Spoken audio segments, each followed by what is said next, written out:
बिस्मिल्लाहिर्रहमानिर्रहीम। अस्सलाम वालेकुम नाज़रीन। वज़ीर तवानाई सेनेटर डॉक्टर मुसद्दक मलिक साहब ने एक प्रेस कॉन्फ्रेंस की है। काश मैं उसको अगर खुद रिकॉर्ड करता तो अपने वीलॉग में उसको पूरी तरह फिट कर देता। उसको कहीं ना कहीं गाहे बगाहे उसका मैं रेफरेंस ज़रूर दूंगा कि वो कमाल की प्रेस कॉन्फ्रेंस की है। इमरान खान साहब जो है वो उनके अंदर आजकल जलसे जुलूसों का एक नया जज्बा, नया शौक़ पैदा हुआ है।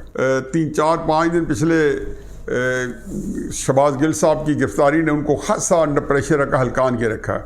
उससे पहले भी जितने वाक़यात हो रहे हैं अंडर प्रेशर, तो वो पिछले महीने 1.5 महीने के आए हुए हैं, उसी वजूहात कुछ और हैं। लेकिन ये जो नए जलसे जुलूस हैं, आज मेरा मौजू बहरहाल इसी के गिर्द घूमेगा कि आखिर क्या वजह बनी कि इमरान खान साहब को यकदम ये जो है नया जोश आया हुआ है और क्यों इतनी शिद्दत और हिद्दत आई हुई है। उससे पहले कि हम इस पर बात करें, आज लाहौर का जलसा जिसमें वो क्या कुछ कहेंगे, वो बात अहम हुई तो कल उसको डिस्कस कर लेंगे। 2-3 बातें बड़ी दिलचस्प हुई हैं। एक तो यह है कि लाहौर में हॉकी स्टेडियम का इंतखाब जो है, ये मैं इमरान खान साहब की हमेशा जहनी पिस्पाई समझता हूँ। आप अंदाज़ा लगाएं कि कोई भी ग्राउंड हो तो सबसे जो छोटा ग्राउंड होता है वो हॉकी स्टेडियम होता है। कज़ाफ़ी में करा लेते हैं, वो भी ये मीनार पाकिस्तान का मुकाबला तो कर क्या करना था, उसका 1/4 भी नहीं है, लेकिन बहरहाल कज़ाफ़ी के स्टेडियम के अंदर आ जाते हैं। ये तो टोटल इस ग्राउंड के अंदर, हॉकी स्टेडियम के अंदर 15 से 16,000 20,000 बंदे हॉकी स्टेडियम को लबालब भर देंगे। तो क्या साबित करेंगे? क्या इसे अपने आप को खुश करेंगे, अपने आप को धोखा देंगे? अपने आप को धोखे का जो एक निज़ाम आपने चलाया हुआ है उसमें तो फिट इन होता है। आपने हॉकी स्टेडियम का एक मुदाफ़ियाना था या आपके अंदर वो एतमाद नहीं था, इसलिए हॉकी स्टेडियम इंतखाब किया गया। लेकिन उसकी तकलीफ देह सूरत 2-3 और हैं कि हॉकी के मैदान को ये तमाशा का मैदान बनाना, ये कोई बहुत ज़्यादती है। पूरे पाकिस्तान में अफरोर हुआ है, हर जगह से एहतजाज हुए हैं कि जी इनको ये नहीं करना चाहिए था। लेकिन बारह लोगों को इमरान खान साहब की मजबूरी समझनी चाहिए कि उनको एक बड़ी छोटी जगह चाहिए और पैक चाहिए, जैसे 15-20,000 बंदे दिखा के और वो फिर अपने आप को मुतमिन करो, फिर खुद को एक जोश आए और फिर जो मुंह में आए कहते जाएं। दूसरा उन्होंने जो काम किया वो ये है कि कल से झंडे लगा रहे थे। पहले तो पाकिस्तान के झंडे लगवा दिए गए थे, हर दफ़ा हर हुकूमत लगाती है, हर खंबे पे लाहौर की हर बड़ी शराब। आज क्या किया गया है कि आप अब देखेंगे क्लिप, पहली खबर आई कि जी तहरीक इंसाफ के झंडे उन झंडों से ऊपर लगा दिए गए, लेकिन साथ ही थोड़ी देर बाद एक नया क्लिप चला, उन्होंने कहा नहीं, वहाँ से पाकिस्तान के झंडे उतार लिए गए पूरे लाहौर से। मैं जब अपनी जियो की रिकॉर्डिंग के लिए आता हूँ इस हिस्से में, लाहौर के जिस हिस्से में, तो अपने घर से मुझे कोई तकरीबन 40 किलोमीटर का सफ़र करना पड़ता है और लाहौर की सारी मेन शाहराहें जो है मैं उसको क्रॉस करके आता हूँ। हकीकत है मुझे तकलीफ़ हुई कि सिवाय तहरीक इंसाफ कोई झंडा नहीं लगा हुआ था। बहरहाल कोई जो भी कमाई है बुरी कमाई नहीं है। लेकिन ये जलसे जुलूस इमरान खान कर क्यों रहे हैं? इमरान खान साहब सिर्फ एक ही वजह से कर रहे हैं कि इन जलसे जुलूसों के पीछे इमरान खान साहब के ऊपर जो इलेक्शन कमीशन का फैसला है, जो तोशा खाना का रेफरेंस है और जो फाइनेंशियल टाइम्स की एक पूरी जामे रिपोर्ट है करप्शन के ऊपर। ये मैं आपको बता दूं कि करप्शन के ऊपर ये जो फाइनेंशियल टाइम्स की जो रिपोर्ट है वो तहरीक साहब को उसके वो जिक्र ही नहीं करती, किसी जगह उसका कोई जिक्र नहीं है। लेकिन हकीकत यह है कि इमरान खान को फाइनेंशियल टाइम्स की रिपोर्ट घायल कर चुकी होगी। उन्होंने ये इंग्लैंड में, ऑस्ट्रेलिया में, न्यूजीलैंड में एक साख बनाई थी और एक इनका बड़ा रोब-दाब था और इनके बारे में एक इमेज था जो पिछले इन्होंने क्रिकेट के खेली। और मैं कहता हूँ कि 50 साल इनको लगे ऐसा इमेज डेवलप करने में कि ये इंतहाई दयानतदार आदमी है, ये इंतहाई ऑनेस्ट आदमी है और ये बड़ा इम्पेकेबल कैरेक्टर है, ये बिल्कुल असूलों का आदमी है, ये कोई कॉम्प्रोमाइज़ नहीं करता असूलों के ऊपर। उस रिपोर्ट के पढ़ने के बाद जो फाइनेंशियल टाइम ने दिया है, उसने इमरान खान साहब के बीच चौराहे कपड़े उतार कर रख दिया है। मजाल है कि इसने किसी एक प्रेस कॉन्फ्रेंस में नोटिस भी लिया।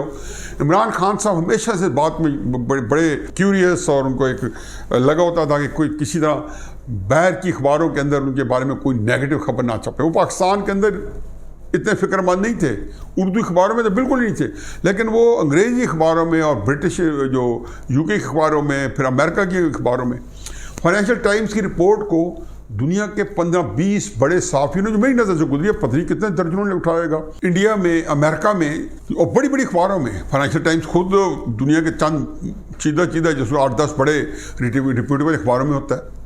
मैंने पहले भी जिक्र किया था कि जब शहबाज शरीफ साहब का डेली मिरर में जो एक टेबलेट था जो यालो जर्नलिज्म करता है छपा, तो उनको बुखार चढ़ हुआ था। वो एक इंसान था जो क्या था, भाग गया, दुम दबा के भागा है, कैसे कहा। और फिर अदालत ने उसको कहा कि उसको जाने दो, उसका नाम ECL से ना निकालो, और निकाला तो भाग गया। चलो खैर, एनीवे वो तो छोड़े, वो तो अपनी औकात दिखा गया है। रोज़ाना कहते थे, इमरान खान साहब कहते थे कि केस करो डेली मिरर्स पे। शहबाज शरीफ ने केस किया और जीते। और जैसे अभी भी इमरान खान साहब यही फरमाते हैं कि जी वो एवनफील्ड अपार्टमेंट खरबों के या अरबों के, बस झूठ का कोई पाँव नहीं उसके। उनको पता है कि जब खरीदे गए थे 1.8 मिलियन पाउंड्स के, लेकिन इमरान खान साहब ने तो ये कहना ही नहीं। इमरान खान साहब ने ज़िंदगी में अब तय कर दिया है कि उन्होंने बात हेर फेर के करनी है, अगर कोई दरमियानी करनी है, वगरना सफ़ेद झूठ बोलना है। तो कभी मुस्फी ने माफ़ी मांगी, बल्कि उस केस के अंदर जिसमें अटैच किए गए थे एवनफील्ड अपार्टमेंट्स, जो कभी मुस्फी ने पाकिस्तान से अपने क्लेम्स लगाए हुए थे, और फिर क्लेम जीता 70-80 मिलियन डॉलर्स जो है कभी मुस्फी को पाकिस्तानी हुकूमत को देने पड़े। 28 मिलियन डॉलर्स तो उसने वहाँ पे पाकिस्तान के किसी कौन में पड़े थे, एक किसी बैंक में, मेरे ख्याल लाइट बैंक में या किसी यूनाइटेड बैंक में, तो उससे वो सीज करवा के फॉरेन ट्रांसफर करा दिया। क्यों किसने रखाए थे, किसी की कोई पूछ कुछ नहीं है। वो तो खैर अभी थोड़ी थोड़ी बातें होती रहेगी कि इमरान खान साहब के जो जराइम की जो फहरिस्त है वो कहाँ कहाँ आती है। इन्होंने बहरहाल उसके अंदर पार्टनर क्राइम हमारे बज़ाहिर एस्टेब्लिशमेंट भी होगी, क्योंकि ये उन्हीं का फील्ड है, ये एहतसाब और कवे मूसवी। और इमरान खान साहब तो चूँकि जराइम में शरीक कार था, तो साथ उसकी शिरकत थी।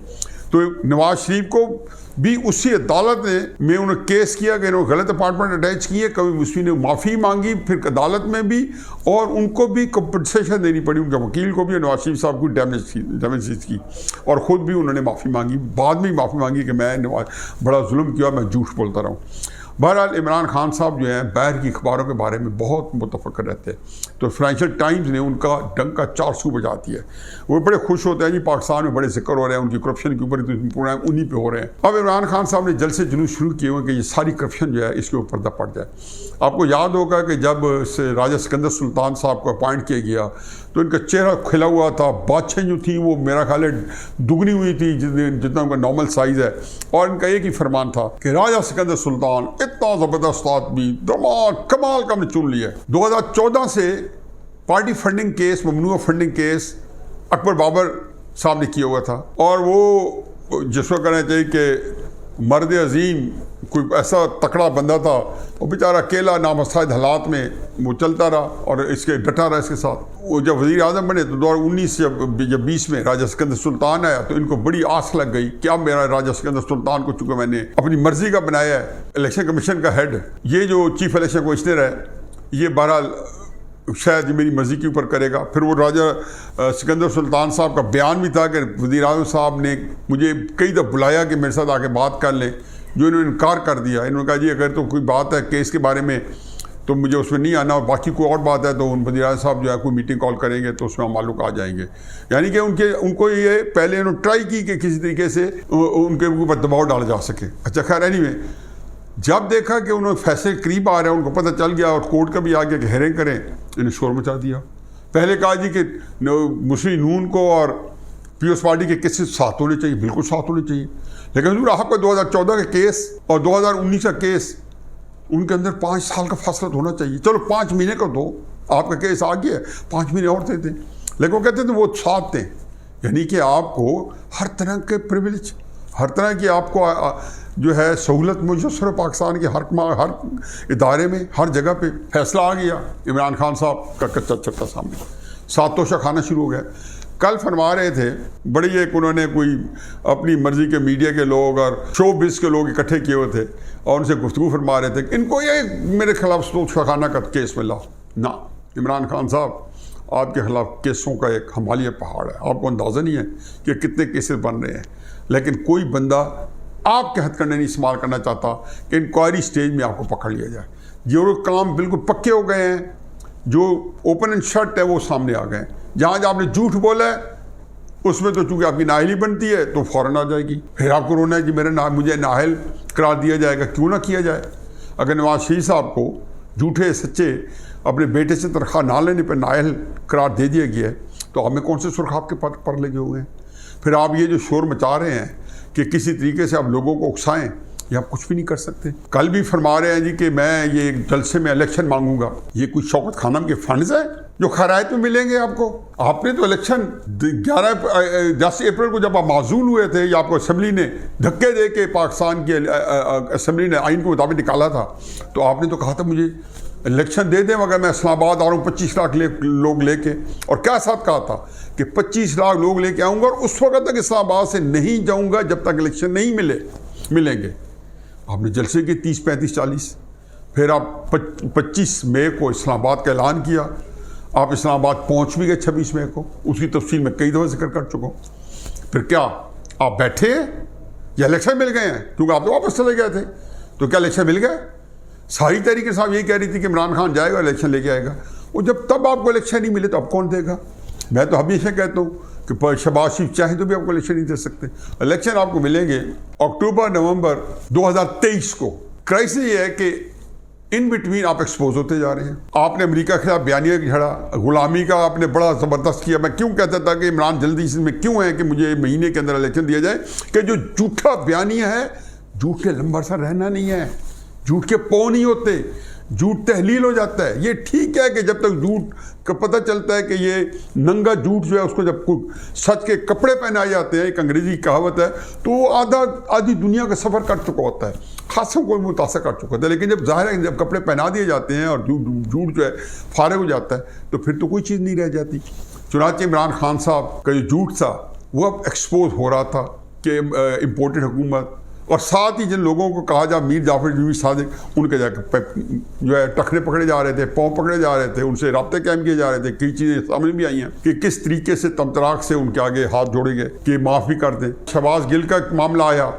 अब कल जो थी, कल की प्रेस जो उन्होंने तकरीर फरमाई रात को जो गुजर गया, वो मेरा ख्याल है उसमें जो काम की बात हुए की थी कि शहबाज गिल कोई वो फ़िक्रा नहीं कहना चाहिए। तो ये उनसे कहलवाया गया है कि अगर आप अपने आप को बचाना चाहते हो ये फ़िक्रा कहें। अब इमरान खान साहब ने जो 2 दिन पहले तकरीर की और शहबाज गिल के बारे में सफाइयाँ दी, और अब वो भी निकाल ले और कल भी निकाल ले, तो इससे देखें कि ये शख्स जो है कितना बड़ा जो है चालाकी के साथ और हेर फेर के साथ अपने निज़ाम को चला रहा है। साथ जो है जो बयानिया आपने अमेरिका के बारे में दिया था उसका भी देख लें, वो अब खुलने को है। 3 हफ्ते पहले जो तहरीक इंसाफ अमेरिकन चैप्टर का जो इंचार्ज है, उसने डोनाल्ड लू, जिसको ये बहुत जलसे में नाम लेके पाकिस्तानी को बता दिया कि एक ऐसा बंदे अमेरिका के में कोई नायब वज़ीर है अपने वजारत खारजा में, कैसे उसने पाकिस्तान की हुकूमत का तख्ता उलटने की कोशिश की। उसने जाके माफ़ी मांगी। उसने कहा जी ये सारी बातें गलत फहमी की बुनियाद पर हैं और हम आपको एंगेज करना चाहते हैं। उसको मुलाकात का टाइम लिया, फिर उसकी जाके मिन्नत तरले की। इन्होंने उससे भी आंखें बंद की रखी। अल्लाह ने मज़ीद गंदा करना था। अमेरिकन एम्बेसडर यूँ तो गए पेशावर में और वज़ीर आला से वो मिले और वहाँ जाके उनको US एड की हाथ जो नहीं हो पकड़ाते मशहूर अमेरिकन एड, और वज़ीर आला खैबर पख्तूनख्वा जो कि सारे जो है ग़ुलामी के चुंगल से कौम को छुड़ाने के लिए निकले हुए थे, अमेरिका से वो सारी चीज़ें वसूल करते पाए गए। लेकिन सबसे इंटरेस्टिंग यह है कि अमेरिकी सफ़ीर के पास से एक मुबैना तौर पे इमरान खान साहब को अमेरिकन सफ़ीर ने कॉल की और वहाँ पे इन्होंने आपस में गुफ्तगू की ताकि वो कॉल का शायद पता भी ना चले और कहीं ट्रेस भी ना हो। भारत वो कॉल भी ट्रेस हो गई। जिन्होंने उन्होंने ये खबर अखबार में दी होगी ना, जिन्होंने कॉल ट्रेस की होगी या जिनके पास सारा निज़ाम है हर कॉल को जो है सुनने का, उन्हें अगले दिन 2-3 दिन बाद आ गई खबर कि इमरान खान साहब ने अमेरिकन सफ़ीर से बात की है। 3-4 दिन पहले या परसों से ये पता चला कि वहाँ पे उन्होंने फेंटन कम्युनिकेशन एक कोई लॉबिंग कंपनी है उसको ने हायर किया, और फेंटन एसोसिएशन के जो मालिक हैं डेविड फेंटन, उसके बारे में ये है कि वो एक लॉबिस्ट है नो न्यूक्स में, यानी कि दुनिया से वो कहते हैं न्यूक्लियर प्रोग्राम ख़त्म किया जाए। अब ये नई चीज़ पता चली है, ये आज मुर्शद मलिक साहब ने उसको बहुत उजागर किया है कि आप तहरीक इंसाफ की उन्होंने लॉबिंग क्या करनी है कि तहरीक इंसाफ का इमेज बेहतर करें, अखबारों में दारियाँ लिखवाएं, वहाँ के जो मेंबर कांग्रेस हैं, मेंबर सेनेट है, उनसे इमरान खान साहब की और तहरीक इंसाफ की जो है मीटिंग्स करवाएं, वहाँ पे जो टीवी हैं उनके इंटरव्यूज़ कराएं और हुकूमत के साथ इमरान खान का इमेज बेहतर कराएँ, तहरीक इंसाफ का इमेज बेहतर कराएँ। और इसके लिए वो कितना देंगे? 60 लाख रुपया हर महीने, और ये पाकिस्तान से 60 लाख रुपये हर महीने। पहला 6 महीने का कॉन्ट्रैक्ट है, लेकिन साल के अंदर ये 6 करोड़ रुपया इमरान खान साहब जो है उस फैंटन कम्युनिकेशन को देंगे, जो कि पहले ही जिहाद कर रही है दुनिया को और खासकर पाकिस्तान के न्यूक्लियर प्रोग्राम को, पाकिस्तान को महरूम करने के लिए। तो एक तो ये बड़ा अच्छा लगा कि ऐसी कंपनी को उन्होंने एक ऐसे मुल्क से जिससे इमरान खान को गुलामी चाहिए वहाँ वो अपने इमेज बेहतर कराना चाहते हैं। और वहाँ पे वो यहाँ पे होते थे ना, यहाँ पे प्रिंसिपैलिटीज होती थी हिंदुस्तान में अंग्रेज़ों के वक्त में, तो वो जो उनके वाली होते थे या निज़ाम होते थे या राजे होते थे या महाराजे होते थे, वो जाके इंग्लैंड क्वीन के पास भेजते थे जी बंदे के, और वहाँ की वज़ीर आज़म के पास कि हमारा इमेज वहाँ बेहतर किया जाए। ये इमरान खान साहब इमेज बेहतर करा रहे हैं। लेकिन इससे भी इंटरेस्टिंग बात यह है कि मैं भी आपको एक वीडियो दिखा रहा हूँ, ये वीडियो आप ज़रूर देखें। इसके अंदर एक बड़ी हमारी एक जो है बड़ी एस किस्म की जर्नलिस्ट है, शेरनी है तैयबा ज़िया। इमरान खान साहब 20-22 जुलाई को जब वाइट हाउस में ट्रंप के साथ बैठे थे और प्रेस कॉन्फ्रेंस आखिर में कंक्लूड कर प्रेस कॉन्फ्रेंस कर रहे थे, तो तैयबा ज़िया ने वहाँ पे प्रेस कॉन्फ्रेंस में 2 बातें बड़ी अहम हुई। एक तो इमरान खान साहब ने कहा जी कि मैंने ट्रंप को कहा है कि सालसी करा दे कश्मीर के ऊपर। 22 जुलाई 2019 मोदी आता है इमरान खान साहब के 1 हफ्ते बाद, जुलाई के आखिरी हफ्ते में, और ट्रंप ने सालसी करानी थी। 5 अगस्त को यानी कि इमरान खान साहब जब मिल के आया तो उसे कितने दिन बाद, 13 दिन के बाद हिंदुस्तान ने कश्मीर पे कब्जा कर लिया। मुझे ये बताया जाए कि इसका हिसाब किताब कौन देगा। और मुझे जब ये पता चलता है जी कि दूर की खबर है कि ऑलरेडी इंडिया ने पाकिस्तानी हुकूमत को अपने एतमाद में लिया हुआ था। ये होते हैं लीडर, ये होते हैं असूली आदमी, ये होते हैं जो जाके मैंने कहा था ना कि 19 को जब 2019 को गया तो कश्मीर की बात करने की बजाय तबलीग इस्लाम करता रहा। मैंने कहा भाई तारिक जमील को भेज देना था, इश्यू तो था ही नहीं इस्लाम की तबलीग का। चूंकि उसे पता था कि मेरे हिस्से के जो अहमक हैं उनको मैंने हर सूरत में तय किया, कसम खाई है कि उनको मैंने अहमक बनाना है। One question please, Taiba Zia from Noaibak, Pakistan. Will you raise the voice for Dr. Afia Siddiqui? Well, things discussed, so that would be for afterwards. Mr. President, we'll be discussing. Taiba Zia का जो question है आपने देख लिया, जुबान हिकला रही है जब उसे ये पूछा कि आप आफिया सिद्दीकी के ऊपर आपने क्या बात की है। खुदा या बार बार मैं इसको 2-3 दफ़ा इस क्लिप को सुने। Will you raise the voice for Dr. Afia Siddiqui?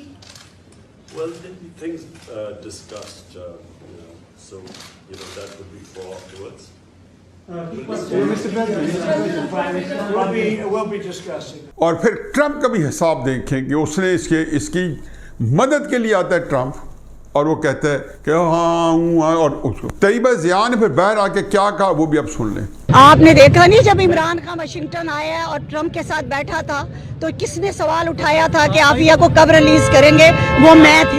PM साहब की जान निकल गई कि मेरे को ट्रंप बैठा था, इस बीबी ने सवाल की करता है। अब ये सारी सूरत-ए-हाल जो है इमरान खान साहब जो है वो कुछ भी कर लें।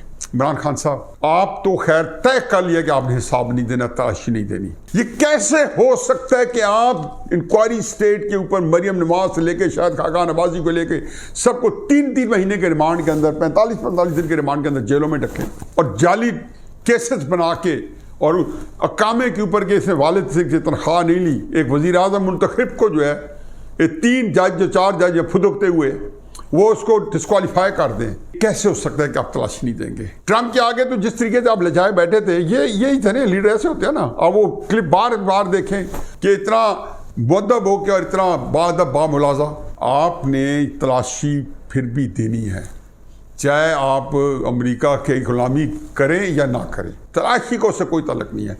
तोशा खाने में जो कुछ आपने वारदातें की हैं, आप तो विरासत मदीना के वाली थे। आपको तो ये मैं तो बता चुका, हज़रत उमर रज़ियल्लाहु अन्हु को जब किसी सहाबी ने खुतबा जुम्मा के दौरान खड़े हो गए और देखो उमर बात में करना, हमें नसीहतें बाद में करना, पहले ये बताओ कि ये जो जोड़े आपने पहन रखा कपड़ा, मुझे भी उतने कपड़ा मिला, आपको भी उतना मिला है। आपका कैसे पूरा सूट हो गया? मेरे से तो कपड़ा पूरा नहीं हुआ मेरे पे। तो उमर को ने ये नहीं कहा कि ये इलेक्शन कमिश्नर जो है चोर है, ना इससे पूछ, मेरा हिसाब लेने दो, ये सुप्रीम कोर्ट मेरे खिलाफ फैसला देगी, ये क्यों बैठ गई रात को मेरा हिसाब लेने के लिए? ना, उन्होंने कहा जी ये एक टुकड़ा मेरे बेटे अब्दुल्ला को मिला और एक मुझे मिला, ना उसका पूरा होता था मेरा पूरा होता था, दोनों मिला के मेरा पूरा हो गया। इमरान खान आपके पास चॉइस ही नहीं है, चैप करो जलसे, चैप करो जुलूस, चाहे हॉकी स्टेडियम को भर दो या कदाफी स्टेडियम को भर दो। इलेक्शन तो आपको इसलिए नहीं मिलेंगे कि ये शौकत खानम का चंदा नहीं है कि जो खैरात में मिले। 25-26 मई को आपको इलेक्शन नहीं मिले तो आप कौन देगा? और दूसरा, आपको हिसाब किताब देना होगा, तलाशी देनी होगी। आपने जो खाई खोदी है अपने मुखालफों के लिए और जिसमें से मिट्टी निकाली है और उसमें उनको फेंक के दफनाने की कोशिश की है, आज आपको उस खाई के अंदर ऊंधे मुंह गिरना होगा। आपके पास कोई चॉइस नहीं है। अमा अलैना इल्ला अल बलाग।